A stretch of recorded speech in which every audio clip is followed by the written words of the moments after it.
And everybody on set started shooting at the dog. And it got away. The dog got away. Well, I'm glad that the dog got away, but were they shooting with real guns? Yeah. And they had told the people, too, they're like, listen, if your dog gets off and it tries attacking her, like, we're gonna shoot your dog. But it was a baby pit bull.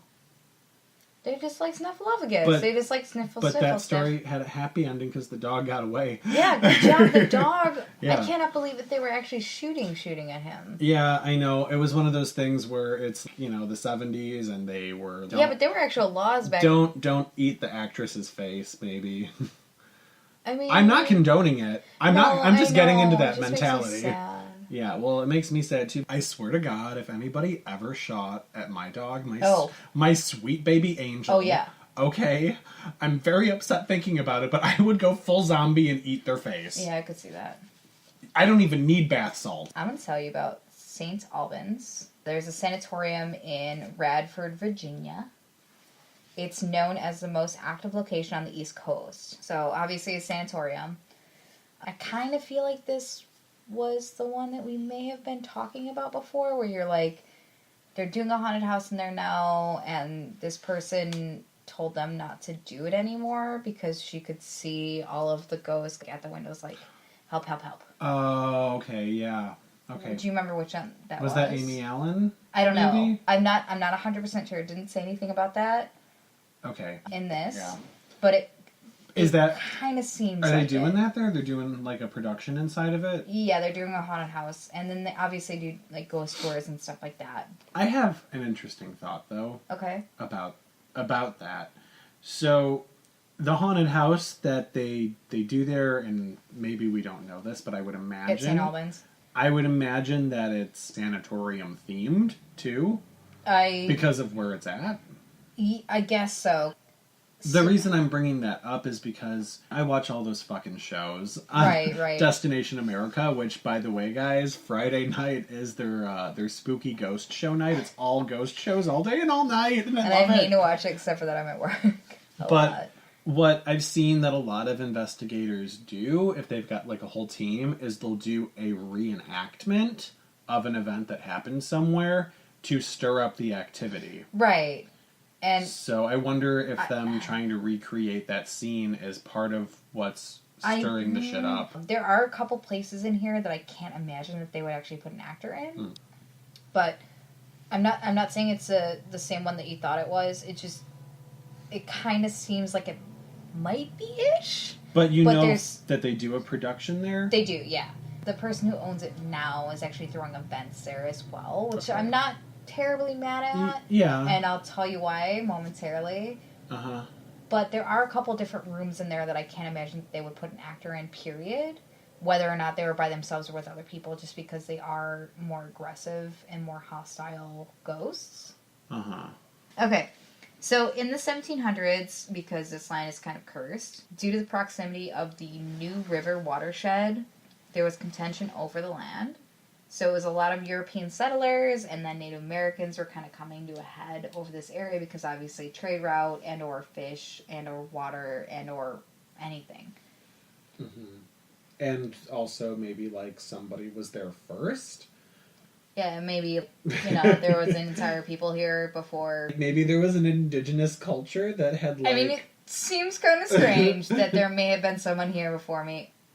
The hostility kind of came to a head between the European settlers and the Native Americans.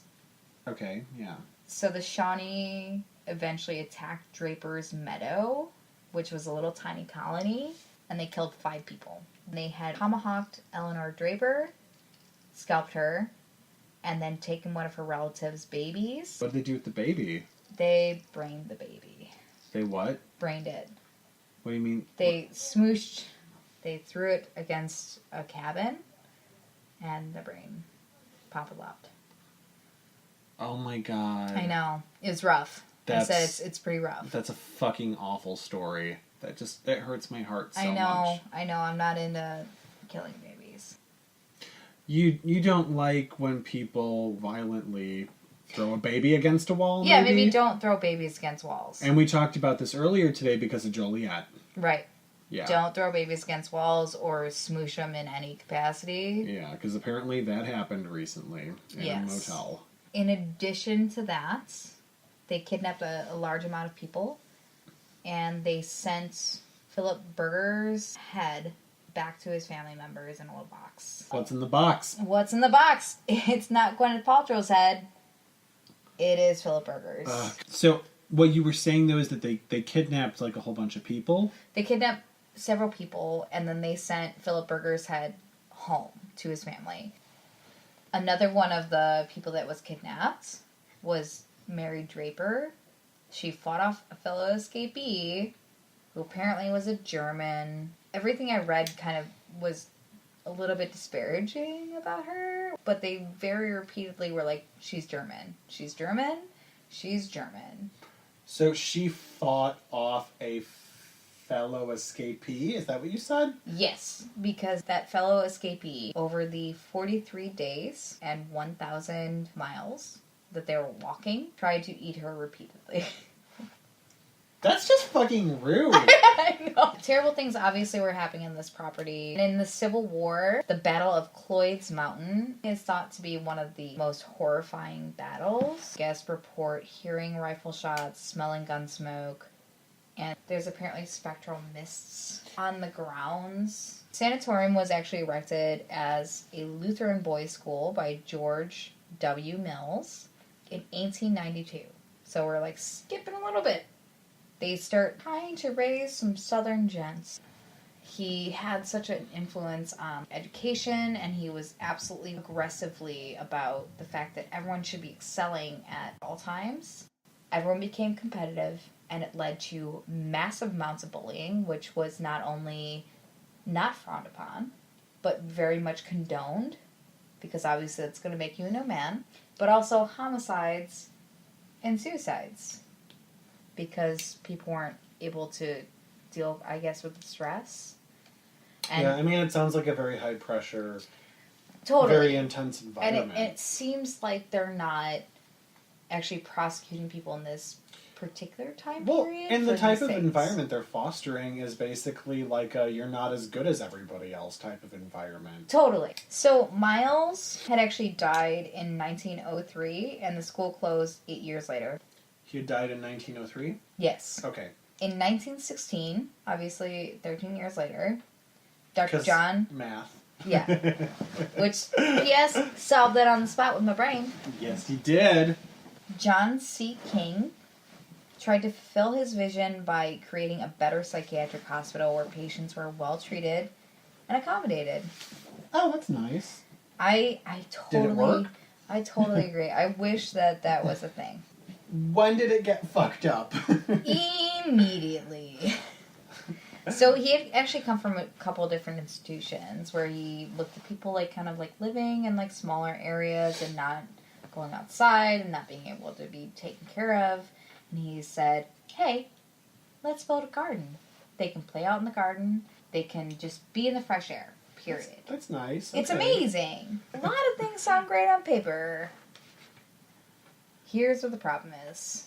In sanatoriums, asylums, etc., they were kind of experimenting, period, with what would work on people. Absolutely, yeah. So specifically in this one, insulin-induced comas, lobotomies. So they were experimenting They're also with experimenting. lobotomies at this time? Yes, and they were trying to see what was actually going to work. In 1945, obviously the hospital was still running. The staff was 48 staff members to 6,509 patients. Oh, so they're getting really great care. Yeah, totally. 135.6 patients per each one staff member if all of them were on at the same time. Oh my god. Which obviously they weren't. That's fucking awful. But that's a major problem that was happening during this era. Like, they just didn't understand that there would be an influx. And they didn't know how to treat them. So then there's where lobotomies came in. That's where electric shock came in. That's where a major amount of horror came in. Schizophrenics, or people that were dubbed as schizophrenics, were always given electroconvulsive therapy, obviously shock therapy. They assumed it would be better because cutting the skull open and then putting someone into an insulin coma would oftentimes result in immediate death. And they just decided it was better to shock them. and maybe incur memory loss, seizures, and fractures of the actual skull. Do you know, were they practicing the hydrotherapy? Next point. Oh. There is a super haunted place. It's actually known now as a suicide bathroom, where hydrotherapy was in everyday today, and they tried different types of hydrotherapy. Ugh. So they did bandages wrapped around everyone like a mummy. Oh my god.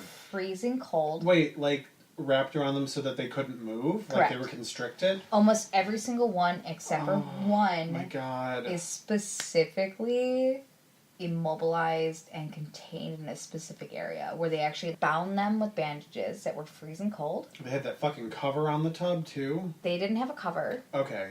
They bound them and put them underneath scalding water. So, aside from the fact that scalding water, fucking ouch. Yep. But being a person who, A, is super claustrophobic, and B, has nightmares about drowning because I'm scared of it so much, that sounds like the worst thing. Okay, but you would have drowned. You would have immediately lost all sensation of any and all. But not being able to move and being in water would be scary. But scalding water would kill all of the actual nerve endings. Nerve endings, yeah. Right, that's what Nazis used to do. They did ice baths and also heat baths to see what temperature people can go up to or down to. Aside from being strapped down into baths of scalding hot water and or wrapped in iced bandages, they would blast some patients with a fire hose. Oh, why? What was the point of that? Therapy. That sounds very therapeutic. Yeah, I mean, obviously. The one thing I think of, I should probably go to therapy. And or, can somebody hit me with a fire hose?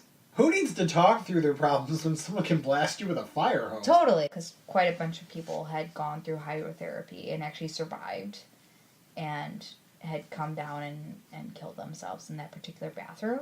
It's about 4, but then I've read 2, I've read 3, I've read 5, but standardly it's about 4. So it's really active, but I'll tell you about that in a second. So there's a bowling alley that was used like a treat. There are apparently 2 female ghosts in the bowling alley. There's Allie, who's a small child, who's thought to be one of the patient's children. And then Gina Renee Hall. So Gina Renee Hall was actually murdered a little bit down the street. Besides the fact that she was the first murder in Virginia without a corpse, her man friend, Stephen Epperly, the last person she was seen with, the man that was actually convicted for her murder, he may or may not have disposed of her in St. Albans. There's a lot of record that says that maybe he worked there and maybe he knew the property pretty well, and that's why she might be in the bowling alley. But, like, where would he have even disposed of the body there? It doesn't say. The one thing that I had read on her was that she was disposed of somewhere on Hazel Hollow Road.